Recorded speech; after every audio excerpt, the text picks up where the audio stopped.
బృందావనంలో జీవితం ఒక మధురమైన పాటలా సాగేది.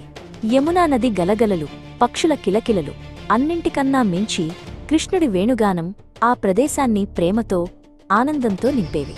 గోపికలు, గోవులు, చివరికి చెట్లు కూడా అతని సంగీతానికి మంత్రముగ్ధులయ్యేవి. కృష్ణుడు కేవలం సంగీతకారుడే కాదు, అతను ఒక మంచి స్నేహితుడు కూడా. అతను రాధతో, ఇతర గోపికలతో కలిసి ఆడుకునేవాడు. వారి పూల బుట్టల నుండి కొంటెగా పువ్వులను దొంగిలించేవాడు మరియు వారిని తన చిలిపి చేష్టలతో నవ్వించేవాడు.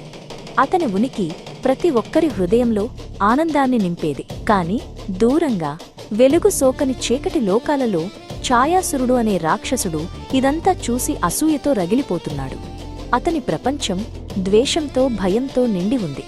కృష్ణుడు పంచే వెలుగును, ప్రేమను అతను సహించలేకపోయాడు. ఆ వెలుగును నేను ఆర్పేస్తాను అని ఛాయాసురుడు గర్జించాడు. తన మాయాజాలంతో బృందావనంలోని ప్రేమను ద్వేషంగా మార్చాలని ప్రతిజ్ఞ చేశాడు. అతను ఒక నల్లని మేఘంలా మారి ఎవరికీ కనిపించకుండా బృందావనం వైపు ప్రయాణించాడు. అతను కృష్ణుడు తన ప్రియమైన దూడలతో ఆడుకోవడాన్ని చూశాడు. కృష్ణుడు వాటిని ప్రేమగా నిమురుతూ వాటితో పరుగెడుతూ ఉన్నాడు. సూర్యుడు ప్రకాశవంతంగా వెలుగుతున్నాడు మరియు కృష్ణుడి నీడ నేలపై స్పష్టంగా పడింది. ఛాయాసురుడికి ఒక దుష్ట ఆలోచన వచ్చింది. ఛాయాసురుడు తన మంత్రాలను జపించాడు. కృష్ణుడి నీడ మెలికలు తిరిగి నెమ్మదిగా నేల నుండి పైకి లేచింది. అది చిక్కబడి అచ్చుగుద్దినట్లు కృష్ణుడిలాగే ఉండే ఒక ప్రతిరూపాన్ని సృష్టించింది. కాని దాని కళ్లలో మాత్రం శూన్యత, చల్లదనం తప్ప మరేమీ లేవు. ఆ నీడ కృష్ణుడు తన మొదటి అల్లరి పని మొదలుపెట్టాడు. గోపికలు ఎంతో శ్రద్ధగా వేస్తున్న అందమైన రంగవల్లిని చూశాడు. అతను దాని మధ్యలోకి నడిచి తన కాళ్లతో దాన్ని చెరిపివేసి క్రూరంగా నవ్వాడు. ఆ తరువాత అతను పెరుగు అమ్ముకోవడానికి వెళుతున్న లలితను చూశాడు. ఓ కృష్ణ అని ఆమె సంతోషంగా పలకరించింది. కాని నీడ కృష్ణుడు బదులివ్వకుండా ఆమె చేతిలోని పెరుగు కుండను కాలితో తన్నాడు. కుండ పగిలి పెరుగు నేలపాలైంది. ఈ వార్త బృందావనం అంతా వ్యాపించింది. గ్రామస్థులు గందరగోళానికి గురయ్యారు. మన ప్రియమైన కృష్ణుడు ఇలా ఎలా చేయగలడు అని ఒకరితో ఒకరు గుసగుసలాడుకున్నారు. బహుశా మనం ఏదైనా తప్పు చేశామేమో అని కొందరు ఆందోళన చెందారు. రాధనీడ కృష్ణుడిని చూసింది. అతని రూపం కృష్ణుడిదే అయినా అతని కళ్లలో ఆప్యాయత లేదు. ఆమె అతని దగ్గరకు వెళ్లి, కృష్ణా, అంతా బాగానే ఉందా అని అడిగింది. నీడ కృష్ణుడు ఆమెను చల్లగా చూసి ముఖం తిప్పుకుని వెళ్ళిపోయాడు. రాధ గుండె బరువెక్కింది. ఈ గందరగోళం ఏమీ తెలియని నిజమైన కృష్ణుడు యమునా నది ఒడ్డున తన అన్న బలరాముడితో కలిసి ఆనందంగా ఆడుకుంటున్నాడు. వారు కుస్తీ పడుతూ, నవ్వుతూ నీళ్లలో రాళ్లు విసురుతూ ఉన్నారు. లలిత, రాధ ఏడుస్తూ కృష్ణుడి దగ్గరకు పరుగెత్తుకొచ్చి జరిగినదంతా చెప్పారు. కృష్ణుడు మాతో చాలా కఠినంగా ప్రవర్తించాడు అని వారు వెక్కి ఏడ్చారు. కృష్ణుడి ముఖంలోని చిరునవ్వు మాయమై దాని స్థానంలో లోతైన అవగాహన కనిపించింది. ఇది ఏదో దుష్టశక్తి పనే అని అతను గ్రహించాడు.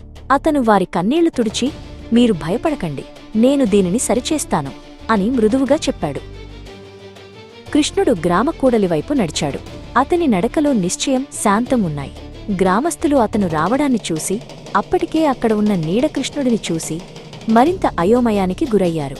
నీడ కృష్ణుడు దూడలను భయపెడుతున్న గ్రామకూడలిలోకి కృష్ణుడు ప్రవేశించాడు. ఇద్దరు కృష్ణులు ఒకరికొకరు ఎదురుగా నిలబడ్డారు. వారు అద్దంలో ప్రతిబింబాల్లా ఒకేలా ఉన్నారు. కాని ఒకరి కళ్లలో కరుణ, మరొకరి కళ్లలో క్రూరత్వం ఉన్నాయి. అప్పుడు ఛాయాసురుడు నీడల నుండి బయటకు వచ్చి నవ్వాడు. చూశారా, ఇదే మీ కృష్ణుడి నిజస్వరూపం. అతనిలోని చీకటి ఇది అని అరిచాడు. అతనితో పోరాడు కృష్ణ, నీలోని చీకటిని నాశనం చెయ్యి అని నీడ కృష్ణుడిని రెచ్చగొట్టాడు. నీడ కృష్ణుడు దాడి చేయడానికి సిద్ధమయ్యాడు. అతని చేతులు నల్లని శక్తితో మెరుస్తున్నాయి. అది కృష్ణుడి వైపు దూకింది. గ్రామస్థులు భయంతో కళ్ళు మూసుకున్నారు. కాని కృష్ణుడు పోరాడలేదు. అతను కనీసం చేయి కూడా ఎత్తలేదు. బదులుగా అతను తన నీడవైపు కరుణ, ప్రేమ నిండిన కళ్లతో చూశాడు. అతను ఒక అడుగు ముందుకు వేసి ఆలింగనం చేసుకోవడానికి తన చేతులను విశాలంగా చాచాడు. ద్వేషం నుండి పుట్టి భయాన్ని కలిగించడానికి సృష్టించబడిన నీడ కృష్ణుడు నివ్వెరపోయాడు. అది కృష్ణుడి ప్రేమపూర్వకమైన చూపును తట్టుకోలేకపోయింది. కృష్ణుడు ముందుకు వచ్చి దాన్ని ఆలింగనం చేసుకోగానే అంత స్వచ్ఛమైన కాంతి ముందు నిలువలేని ఆ నీడ నెమ్మదిగా హాని చేయని పొగలాగా కరిగిపోయింది. నీడ మాయమవ్వడంతో ఛాయాసురుడి శక్తి విరిగిపోయింది. అతను భయంతో అరుస్తూ పారిపోయాడు. బృందావన వాసులకు చివరకు అసలు విషయం అర్థమైంది. కృష్ణుడు వారివైపు తిరిగి, ప్రపంచంలోగాని మీలోగాని ఉన్న చీకటిని ద్వేషించకండి, దానితో పోరాడకండి, బదులుగా దానిని ఎంతటి వెలుగుతో ప్రేమతో నింపండి అంటే దానికి దాక్కోవడానికి చోటు కూడా మిగలకూడదు అని చెప్పాడు. కృష్ణాయ వాసుదేవాయ హరయే పరమాత్మనే ప్రణతః క్లేశనాశాయ గోవిందాయ నమో నమః. कृष्णाय वासुदेवाय हरये परमात्मने प्रणतः क्लेशनाशाय गोविन्दाय नमो नमः. కృష్ణాయ వాసుదేవాయ హరయే పరమాత్మనే ప్రణతః క్లేశనాశాయ గోవిందాయ నమో నమః. कृष्णाय वासुदेवाय हरये परमात्मने प्रणतः क्लेशनाशाय गोविन्दाय नमो नमः. కృష్ణాయ వాసుదేవాయ హరయే పరమాత్మనే ప్రణతః క్లేశనాశాయ